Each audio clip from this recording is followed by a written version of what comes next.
In the early days of KeyForge, we had the strategy podcast Bouncing Deathquark. They sunsetted the podcast just a few years into the game, but not without leaving behind some fantastic strategic tidbits that I think deserve a revisit now and a deep dive into what their strategy tips look like today in KeyForge's current environment. This is a revisit of the main house concept from Bouncing Deathquark here on KeyForge Public Radio. Let's get sweaty.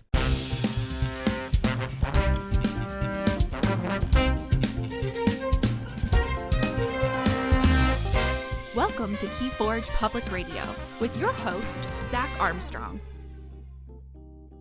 Welcome, dear listener, to KeyForge Public Radio. My name is Zach Armstrong, and I was a podcast fan long before I was a podcast host. One of the first podcasts I was listening to on a regular basis was Bouncing Deathquark, the strategy podcast by Kira Mode and Kodamarin, who have since disappeared off the face of the Crucible, but not without leaving behind a pretty solid strategic podcast that gave us a lot of language for understanding this game with a whole lot of paradigm shifts, right? A whole lot of new systems that you can't just transfer your understanding to from other card games. And one of the things they left was house roles. Main houses, support houses, and burst houses. And so we're going to dive into what they meant by that and hash that out, drag that out a bit, unpack that for what is that looking like in KeyForge today across the many sets that have come out since they coined these terms, and how they can help us as we see the mechanics and board states in KeyForge expand and diversify in a whole lot of ways. Because here at KeyForge Public Radio, we want to help you be a better KeyForge player, much like Bouncing Deathquark did. But hey, I'm not them and they're not me, so let's do it our way this time. So remember to be following the podcast if you're not, so that you hear these episodes as they come out, as they drop into your feed every Wednesday. So what does it mean to have a main house? Well, we'll cover the support and burst houses later, but what is a main house? What is a main house role?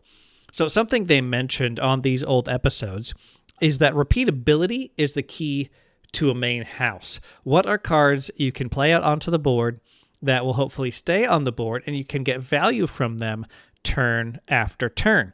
A few of the examples are cards that let you get repeatable effects instead of one-time effects. So looking at some Winds of Exchange cards, this would be things like Brick Nasty, which gives you an amber after every time a friendly Brobnar creature fights. That can repeatedly get you amber turn after turn. That continues to reward you for calling Brobnar turn after turn. And that would be Brick Nasty instead of, let's say, the card Smith, which was reprinted in Winds of Exchange, which has an amber pip, and it says if you have more friendly creatures than there are enemy creatures, gain 2 amber. That's a one-time effect for 3 amber, so it's a great burst. It just knocks out that 3 and then goes to the discard pile, but of course, Brick Nasty as a creature is going to stay on the board and continually reward you for calling Brobnar. So that is one key to a main house, right? The example they used from Call of the Archons was Do Fairy, not Dust Pixie. Dust Pixie being the 1-power creature with 2 amber pips on it and Untamed in Call of the Archons, and then Do Fairy is a 2-power elusive creature with Reap, gain 1, which of course means you're gaining 2 total for that Reap. So that is repeatable instead of the Dux Pixie just being one and done as far as its amber pips are concerned. Now, of course, it can Reap, but over time, if you call the house multiple times, Do Fairy will end up being better. Although, of course, Untamed wants to burst strategically for a number of reasons, but that's outside of the scope of just thinking simply about a main house. Another point they made was artifacts instead of action cards. So artifacts, of course, are going to have a similar dynamic where those artifacts stick on the board and then get you that repeated value turn to turn. One of the Untamed cards that I believe is coming back in Grim Reminders, that was an old Call of the Archons card, was Ritual of Balance, which has action if your opponent has 6 or more amber, steal 1. That as soon as that's on the board, that's always on and always available to continue getting you value turn after turn once you've made the quote-unquote investment of playing it out and it getting ready and then calling Untamed again. And action cards, of course, they have one effect, usually pretty strong, but then they've moved on. So the idea is that you want cards that give you long-term benefits that stick on the board, and that you don't want to... A main house is a house where you don't have to play any cards from your hand to be happy about your turn, where those cards from the main house have gotten onto the board, they've stuck on the board, and you can call that house just for what's on the board and have a really productive turn advancing your game state. Now, of course, there's an opportunity cost for not calling a house that's going to let you cycle your hand, but if you've got a really good developed board state that's going to help you push to check maybe most turns or get most of the way there or cause some repeatable disruption, then that is a successful main house. So another point they made is that any house can really serve as a main house. It just depends on what the makeup of the house in that particular pod in that deck is, right? Every house could serve as a main house if you have enough creatures that are going to stick on the board, whether through elusive or being having a lot of power, or having armor, having armor on them, or other ways to protect, right? Like ward. Think about if you played if you played Worlds Collide, there was a lot of ward in the Saurian house, where you can get to place that ward token and prevent the next instance of damage or leaving play from that creature. There was a lot of that in House Saurian in Winds of Exchange, making them a fantastic main house.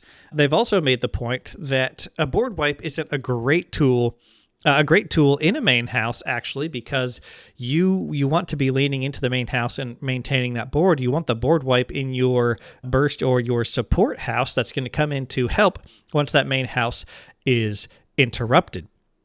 Because once your opponent responds to your main house and is evening out the threat or has blown up some of your creatures, and then when the math says, okay, it's now an appropriate time to go ahead and play my board wipe, you want to be switching into a different house so that you're playing those new cards from hand that you've been building up or have built up in your hand over those turns that you were calling your main house. Just mathematically, with how drawing in KeyForge works, you want to be playing that board wipe from a house where you're going to get to play some other cards and start to cycle your hand once they've responded to your board, and you're punishing them with that board wipe. So looking forward, so we've been playing Winds of Exchange for some time now, at least here in the U.S., as Winds of Exchange trickles into our KeyForge friends in other countries over the past few months, and we're looking at Grim Reminders. And so what is thinking about a main house? How does knowing that these are the traits of a main house and just placing these labels, these frames onto how we play KeyForge, how does that help us think about these current sets and also just how we're making decisions? So one thing to recognize is you can see in how it helps you analyze how a deck might want to work when you're looking at a deck list. The most simple way to think about looking for a main house is looking at a number of sticky creatures and a number of artifacts. What house has enough of that, where if you draw into those early enough, say you have an opening hand with 3 or maybe even 4 of these creatures and artifacts, that you think that you have a good chance of that being a really solid opener, a really solid early game play to start to build out that board and force a response as you reap out or get some repeatable good effects, right? So what house in your deck wants to be a main house? One way this has been affected by Winds of Exchange is with tokens. For instance, token flood decks. I've seen a number, and I have a great one myself, of token flood decks that can just flood, especially something like Grunt, where the 3-power just Martian soldier token creature without any other special abilities, but it's relatively sticky because it can take a few hits and still live, and it can really turn into a main house when you get enough of these to just reap out and hit the rule of 6 with them.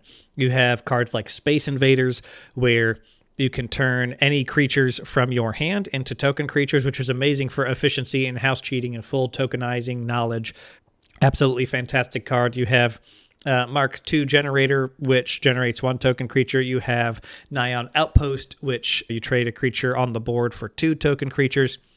And you're able to really push the number of creatures you have on your board and get to a point where you can simply reap out with Mars or whatever board of creatures you have. You can just call that house, reap out, and be happy about that turn. Maybe you've got some fight effects or some other control effects that are handy in that house, but its main purpose is simply pushing you forward towards victory faster than your opponent. So tokens really push into that main house idea a lot, and it's less about just how many creatures are on the list in that house, and it's about what your token creature is, what else is going on in that house, and how many token makers you have in what houses. For instance, with a grunt deck, that is, of course, a Martian token creature. So when you have cards like Space Invaders and Nigh Outpost, you can be continually replenishing your supply of grunts as you call Mars, make more, and reap out with them, and use other Martian tricks as you go along. And one thing that I think that points to with main houses that we've seen that is really advantageous that we've seen that we saw with Falaphosaurus in Worlds Collide Saurian, which has after Reap, look at the top 3 cards of your deck, add one to your hand, archive one, discard the other. And then we have things like Old Tinker, which I haven't seen be that powerful it's a very good main house card in Equidon in Winds of Exchange. It says after Reap, draw a card, discard a card from your hand. That's a very good main house card. It just takes a certain setup for Equidon to really want to be a main house instead of a support or especially a burst house. In Winds of Exchange, there's a couple setups where Old Tinker really helps. And what Old Tinker does, or what Falaphosaurus does, is it gives you hand filtering in your main house where you can be reaping out, you can be fighting, and then you have a few cards that let you be filtering your hand and drawing cards so that while you're taking advantage of your main house and repeated back-to-back turns, you are preparing for whatever the next move is. Now, if your opponent has some creatures they're getting ready to fight into yours, right? Maybe they're getting a Crim Torch Tooth, right, with 7 power splash 4. They're getting ready to fight with that. They're digging for that board wipe while you're taking advantage of your board.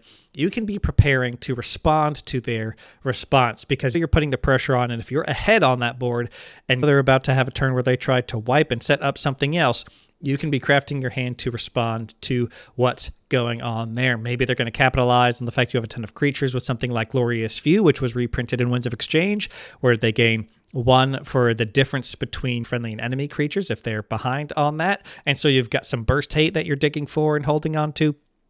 So being able to craft your hand and even craft your deck with things like Nigh Outpost, putting a friendly creature on the bottom, like we mentioned earlier, right, is a really powerful trait to have in a main house because you can be crafting your hand when in other sets when you didn't have some hand filtering and draw like that in something that could be a main house, you'd mostly be calling your main house and not playing any cards from your hand. Now, sometimes it's fine to just hold on to those cards because they're still good cards. They're still going to have good effects, and so you can just hold on to them while you reap out the benefit of having a big board. But sometimes you say, in this matchup or in this situation, I don't see this card being useful. I would much rather, if I'm able to, while I'm calling my main house, discard this card that's not going to be useful so I can draw into something else, maybe draw into more main house cards. So a few of the situations, it's going to be looking at pods to include in a sealed alliance format, saying what could have main house potential, especially if you're doing Winds of Exchange, as we'll definitely have some more Winds of Exchange events if Ghost Galaxy really delivers on having these awesome store championships in Q1 as we go forward into the new year here. You're going to have some Winds of Exchange where you're going to want to see the main house dynamics, especially with token makers, to figure out what could I token flood. Burst is, of course, a strong strategy with either a lot of pips or a lot of burst cards in Winds of Exchange. Token flood is also a good archetype to go for, just making as many tokens as possible, especially if it's a solid token, and you can control the board and reap out and demand that they have a board wipe at the right time, or you simply win.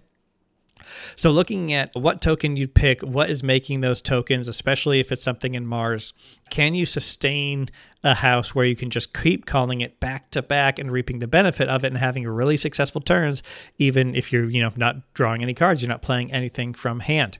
Artifacts are good here. Of course, if you get artifacts late, that's just a bit of a low roll with an artifact, right? It's going to be a bit less effective, but as long as you're getting out on your first go through the deck, if you are going to flip through your deck and turn your discard pile back into your deck on flip, you're at least getting those artifacts out onto the board so that you don't have to play them again. You're seeing all the action cards or destroyed creatures that you went through the first time. So I think main house really applies well to Winds of Exchange because of tokens. And so think about that as you play more Winds of Exchange, or you evaluate decks where you want a strong board presence. We see a lot of crush decks, I believe was the term coined by, I think, the Nordic KeyForge scene.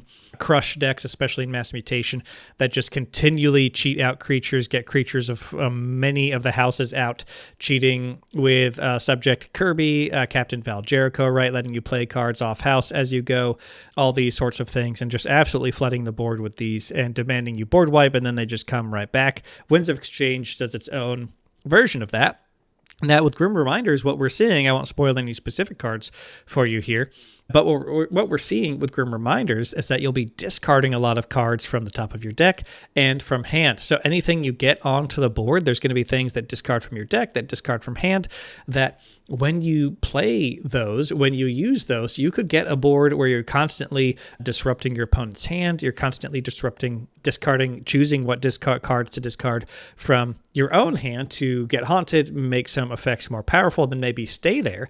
And that's going to be a situation where if you want to get haunted and stay haunted and filter your hand, you're going to have a main house setup. And really, many of the different houses I've seen can do this. I've seen a lot in Brobnar. I've seen a lot in Geistoid that will be able to accomplish this, where you have a good number of creatures out, you have some very helpful artifacts, and you can just keep calling Brobnar or Geistoid over and over again, where you're getting and staying haunted, and then your effects are getting a bit more powerful because you're haunted now.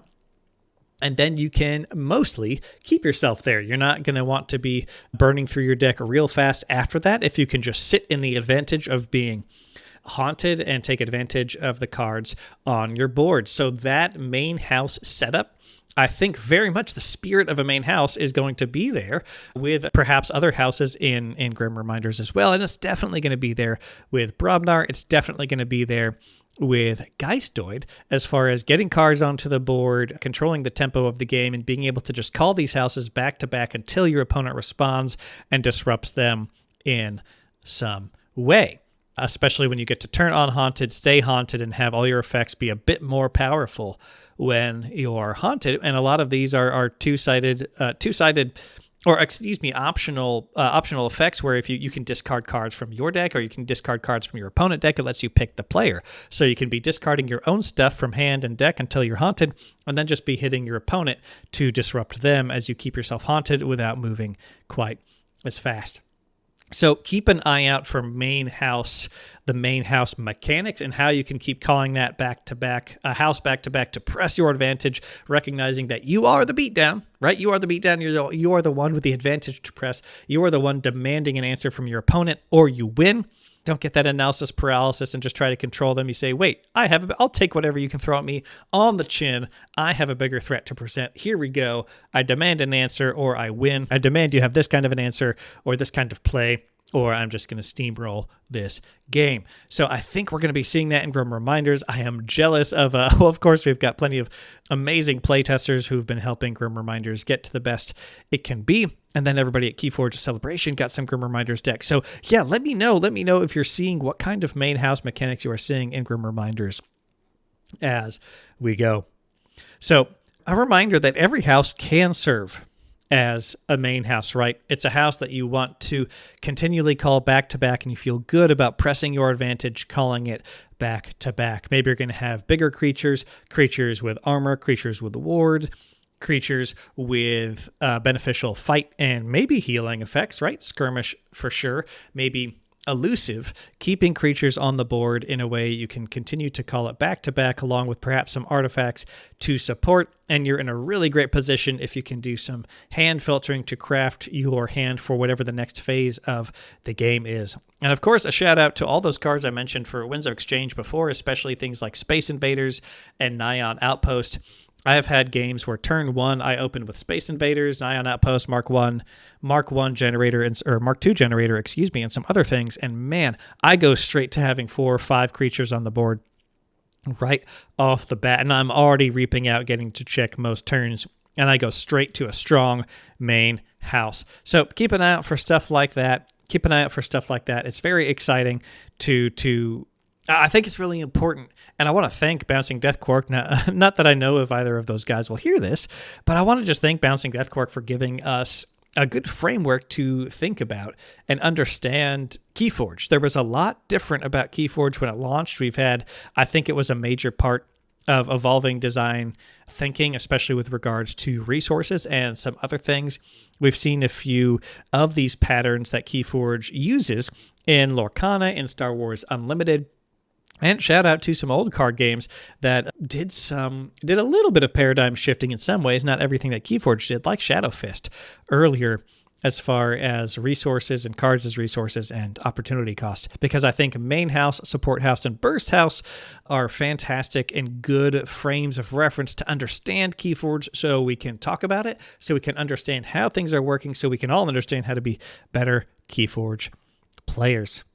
This has been KeyForge Public Radio. Tune in next week and the week after for more House Rolls. For more House Rolls episodes, Support and Burst. We're going to be looking at what that meant when Bouncing Deathquark talked about it and what it has meant, especially for Winds of Exchange and for Grim Reminders. And then keep an eye out. I have signed on Second Act, one of the amazing hosts over at the Weekend Key Warriors podcast, for a 2023 meta review episode. I'm very excited to dive into that with him. He is a fantastic analyst and strategic player himself, so I can't wait to dive into all the info about the 2023 meta with him, so keep an eye out for that episode as well. This has been KeyForge Public Radio. My name is Zach Armstrong. Of course, find everything, blog posts and all that sort of thing on the website, KeyForgePublicRadio.com. Thanks, of course, to all of our amazing Patreon supporters who help keep the show going. Couldn't do it without you. And a special thanks to our Airwave Advocate listeners like Paul Roadrunner. Make sure you are subscribed to the podcast. If you are not, you can support us on Patreon if you are so willing, and I would, of course, deeply appreciate that. Remember, the KeyForge Public Radio shop is at shop.keyforgepublicradio.com, and if you're at KeyForge Celebration, you are either wearing or seeing a bunch of people wearing some pretty sweet KeyForge Public Radio shirts. And remember, dear listener, like your radio dial, may your KeyForge skills always be well tuned. Visit KeyForgePublicRadio.com to find all of our episodes, transcripts, blog posts, the KPR store, and more. KeyForge Public Radio is made possible with support from listeners just like you who believe in this game and this show. When you join the Patreon, you receive access to votes on content, sneak peeks, early knowledge of interviews, access to the Discord, and other benefits. So come on down, I'd be honored if you joined us. Follow KPR on any social media platform you frequent. Just search for KeyForge Public Radio, and we're probably there. This show is produced by Rooster High Productions, which is me. And remember, dear listener, the most important part of KeyForge is the person across the table.